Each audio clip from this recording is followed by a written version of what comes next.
생명의 하나님, 오늘도 우리에게 생명과 호흡을 주셔서 하나님 앞에 나와 우리의 중심을 아뢰고 하나님께서 우리에게 알리고자 하시고 인도하고자 하시는 거룩한 증거를 얻게 하심을 감사합니다.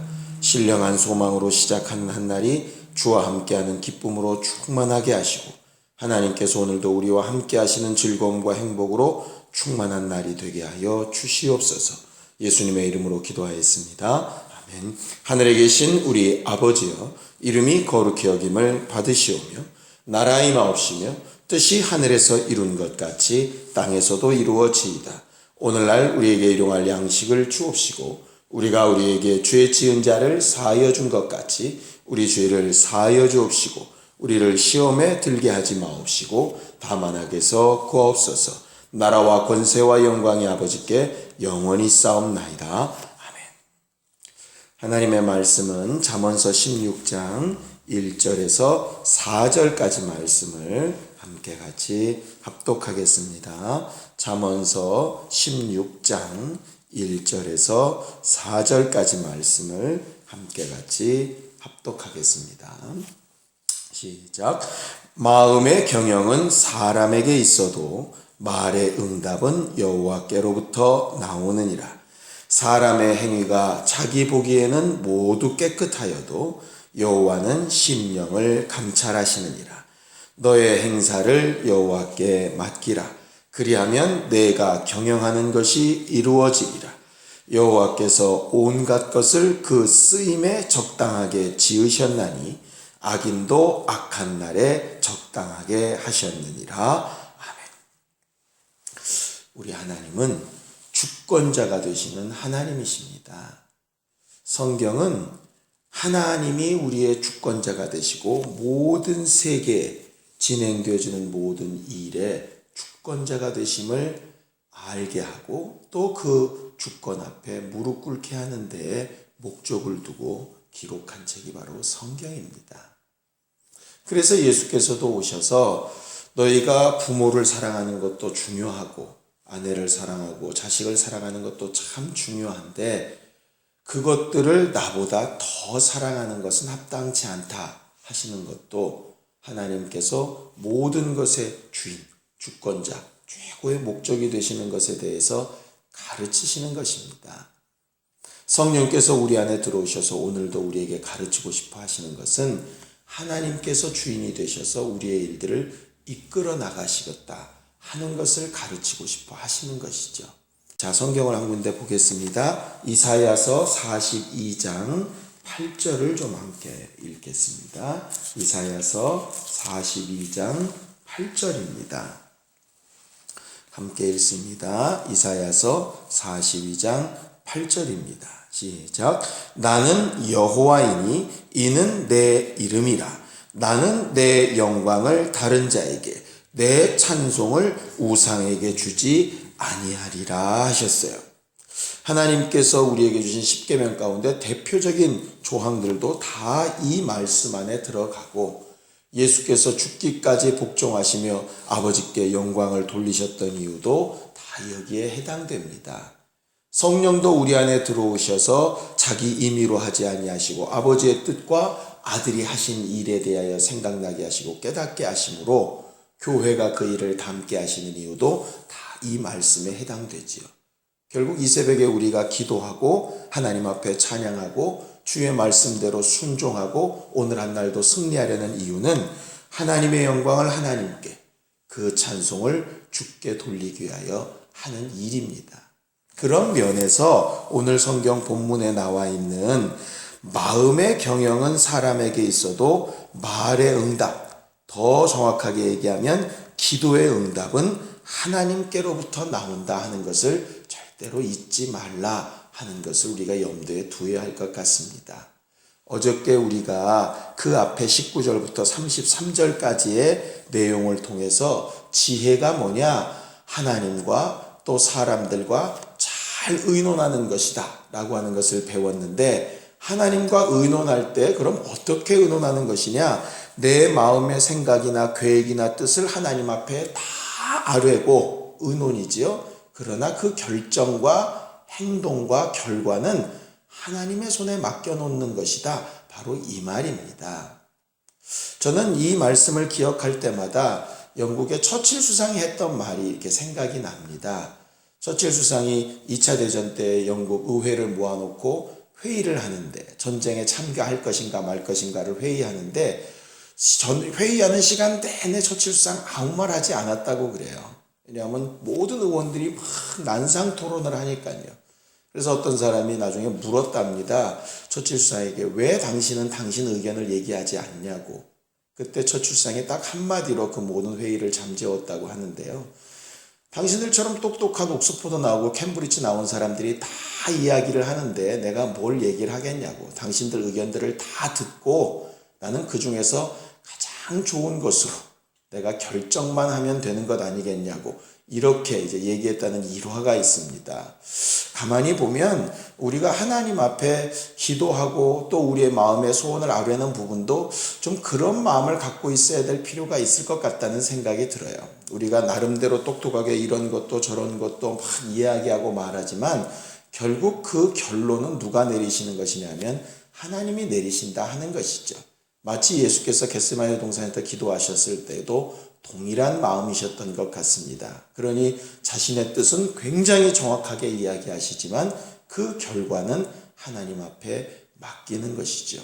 어떻게 하면 그렇게 할 수 있을까? 결과적으로는 하나님의 선택이 우리보다 훨씬 옳다고 생각하고 느낀다면 그것이 그렇게 할 수 있는 믿음의 근간인 것 같아요. 예수께서도 정말 자기의 마음의 소원이 있지만 아버지께서 자기에게 세우신 그 모든 계획과 일이 가장 합당하다고 여기셨기 때문에 십자가 지는 데까지 순종하고 가셨듯이 말입니다. 또 바울이 자기 나름대로 소아시아 지방으로 가고자 하는 많은 계획을 가지고 있었지만 하나님의 인도하심으로 마게도니아로 이렇게 옮겨가는 것처럼 말이에요. 솔로몬이 이 세상에서 가장 지혜로운 사람이었다고 이야기하지만 솔로몬이 지은 시편 가운데 하나님께서 집을 세우지 아니하시면 세우는 자의 수고가 허사고 하나님께서 지키지 아니하시면 파수꾼의 경성함이 허사라 하는 믿음의 고백도 아마 거기서 나오는 것 같습니다. 우리가 이 새벽에도 많은 지혜를 가지고 또 우리 나름대로의 계획을 가지고 이것저것을 기도하고 간구할 텐데 그 중에 가장 중요한 것 하나는 뭐냐면 그 모든 것을 통틀어서 하나님께서 그 말의 응답을 이루어 가실 것이라 하는 것이죠. 이것을 위해서 가장 중요한 게 뭐냐? 2절입니다. 사람의 행위가 자기 보기에는 모두 깨끗하여도 하나님은 심령을 감찰하시는. 이 두 가지 뜻이 있는데요. 사람은 자기 행위가 굉장히 깨끗한 것 같지만 하나님은 그 속마음을 보셔서 깨끗하지 아니한 것을 구별해내신다. 이런 말도 되고요. 반대로 뒤집으면 사람이 자기 보기에는 행동이 모두 깨끗하지만 하나님 보시기에는 그렇지 않을 수 있다. 그러나 비록 행동은 좀 연약할지라도 하나님은 그 중심을 보시는 분이다. 이렇게 해석할 수도 있습니다. 거기 여호와는 심령을 감찰하신다 하는 말을 다르게 번역한 성경을 보면 하나님은 그 마음을 저울로 달아보신다 이렇게 되어져 있습니다. 하나님께서 일하실 만큼 얼마나 합당한지 그 마음을 하나님은 계산하고 계시다 하는 것이죠. 그러니 비록 우리의 행동은 못 따라가고 언행심사는 아직 옛 습관이 좀 남아있을지라도 그 마음의 중심으로 하나님 앞에 나아가는 일을 정말 기뻐하는 사람들의 생각은 하나님께서 기억하시고 반드시 그 일을 이루신다 하는 것입니다. 이 말씀을 이렇게도 볼 수 있습니다. 하나님께서는 그 마음의 중심을 아시기 때문에 본래 원하는 것을 이루어내신다 하는 것이죠. 그게 바로 무슨 뜻이냐면 3절에 나와 있는 겁니다. 너의 행사를 여호와께 맡기라. 거기서 말하는 그 행사라는 것은 어떻게 행동할 것인지, 어떤 일로 그 일을 행할 것인지 이런 것 얘기하는 겁니다. 예를 들어서 우리가 어디 가서 말씀을 전해야 되는데 무슨 말씀을 전해야 될 것인지, 아니면 어떤 방식으로 전해야 될 것인지, 아니면 누구를 만날 텐데 그와 무슨 대화를 해야 될 것인지, 아니면 그에게 어떻게 권면해야 될 건지, 이런 것들을 우리는 많이 고민하는데 그런 행사는 주께 맡기라 이렇게 되어져 있어요. 여기서 주께 맡기다 하는 말이 산 꼭대기에서 굴러 떨어뜨리다 이런 말입니다. 낭떠러지로 밀어내버리다 하는 뜻이에요. 우리가 흔히 정말 두려워하는 게 스포츠 가운데 번지 점프라는 거 있지 않습니까? 분명히 줄이 메어져 있는데 떨어지기 참 겁납니다. 저도 한 번도 안 해봤습니다. 그런데 실제로 떨어져도 아무 문제가 없는 것은 줄이 단단히 메어져 있기 때문이죠. 우리의 행사를 그렇게 맡겨내라 하는 것입니다. 신약에 와서는 예수께서 성령이 너희에게 할 말을 가르치실 테니까 담대히 그냥 찾아가라고 그렇게 말씀하시는 것과 같은 것이죠. 문제는 하나님 앞에 그 모든 방법론적인 것을 맡겨버리면 하나님은 뭘 이루시느냐? 네가 경영하는 것을 이룰 것이다 이렇게 하셨어요. 그 경영은 어디 나오냐면 1절에 나온 말입니다. 마음의 경영. 그런 걸 보면 1절에 나와 있는 그 마음의 경영은 내가 어떻게 할까, 뭘 할까, 무슨 일을 행할까 이런 경영이란 뜻이 아니고 말 그대로 마음의 경영, 하나님께서 보시는 심령을 감찰하시는 그 마음의 경영을 이야기하는 것입니다. 내가 어떤 마음으로 이런 일들을 할까 하는 그 내용이겠죠. 예를 들면 이럴 것입니다. 출애굽을 했던 이스라엘 백성들이 광야길에서 음식을 달라 했을 때에 그들은 만나를 요구했던 것은 아니었을 거예요. 그들이 생각했던 대로 곡식의 씨앗이든지 아니면은 무슨 다른 고기이든지 아니면 어떤 다른 방법이었겠죠. 그들은 만나라고 하는 것은 상상할 수도 없는 상황이었을 겁니다. 그들이 홍해바다 앞에 섰을 때도 마찬가지였겠죠. 홍해바다가 갈라지는 것은 그들의 생각하는 방법에 들어있지 않았을 것이라 이 말이에요. 단지 뒤에서 쫓아오는 애국 군대에게서 사는 방법, 하나님께서 우레를 쳐서 그 뒤에 모든 애국 군대를 멸하시든지 아니면 갑자기 무슨 뗏목들이 떠내려와서 타고 홍해바다를 건너가든지 자신들이 상상할 수 있는 방법들을 생각했겠지요. 그런데 하나님은 뭐를 이루시는 분이냐면 그들이 처음 생각했던 마음의 중심, 좌우간에 뗏목을 타고 바다를 건너든 뒤에 애국 군대가 멸하여지든 그들은 사는 것을 원했던 것이고 그들이 곡식을 먹든 고기를 먹든 아니면 무엇을 돈 주고 사 먹든 어쨌든지 간에 입으로 들어가는 것을 먹고 육체가 사는 걸 요구했던 것처럼 방법은 그들이 생각했던 것과 혹 다를지라도 그들이 본래 생각했던 마음의 경영, 살고 싶다, 살아야 된다 하는 그것은 하나님께서 이루어 내시는 분이라 하는 그 뜻이겠죠.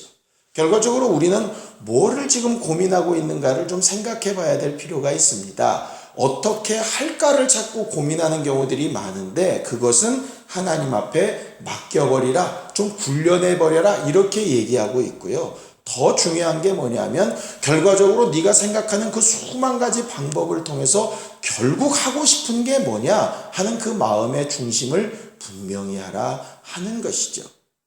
하나님은 이스라엘 백성을 끌고 나오실 때 가나안 땅에 들어가는 걸 마음의 중심으로 삼으셨습니다. 그러니 일주일 만에 블레셋 땅으로 지나가든 홍해와 광야를 건너서 40년 만에 들어가든 하나님은 그 일을 이루시는 분이시라 이 말이에요. 사람들이 불평불만하는 것은 들어가는 그 목적과 방향 때문에 지금 불평불만하는 게 아니라 가는 방법 때문에 불평불만하고 있는 것이거든요. 그것은 하나님 앞에 좀 맡겨놓으라 하는 것입니다. 왜 그러냐면 4절에 여호와께서 온갖 것을 그 쓰임에 나나주에 보면 주의 일에 쓰임에 적당하게 지으셨기 때문에 하나님께서 각각 필요하신 대로 악인도 악한 날에 적당하게 사용하신다 하는 것이에요.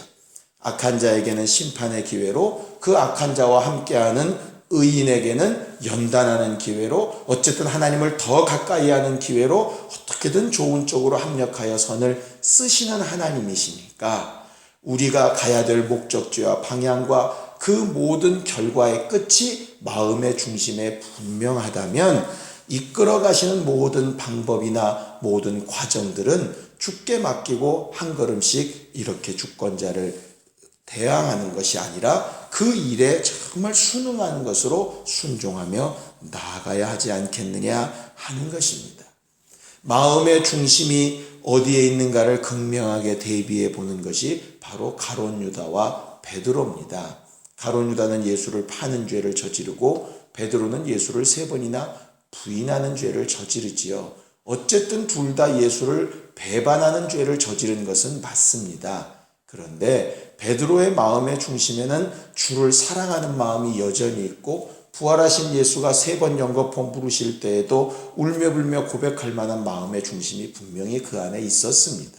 그런데 가룟 유다는 배신하는 것뿐만 아니라 그 마음속에 도적이 또 마귀의 마음이 그 안에 있어서 그가 평소에 예수를 쫓고 그 중심에 예수 두지 않냐는 증거가 결국 마지막 죽음의 모습으로 드러나게 되지요.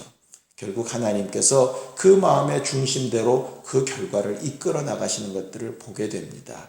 우리가 오늘 한 날도 많은 것을 가지고 기도하며 간구할 텐데 정말 우리 마음 중심에 다시 한번 생각해야 될 것은 모든 경영이 과연 내 지금 마음의 경영을 기도하고 간구하고 있는 것인지 눈에 보이는 방법론만 기도하고 있는 것인지 돌아볼 수 있기를 원하고 우리 마음의 중심을 달아보시는 하나님 앞에 정말 정직하고 신실하게 내 마음을 좀 다 쏟아놓고 하나님께서 그 마지막 우리의 경영까지 다 이루시는 증거와 기쁨을 보는 우리 모두가 되기를 예수님의 이름으로 축원합니다. 시간 예수의 한번 부르고 간절히 같이 기도할 때 하나님께서 내 마음을 아시오니 내 마음의 열매가 맺혀지도록 도우시고 역사하여 주시옵소서. 함께 같이 기도하겠습니다.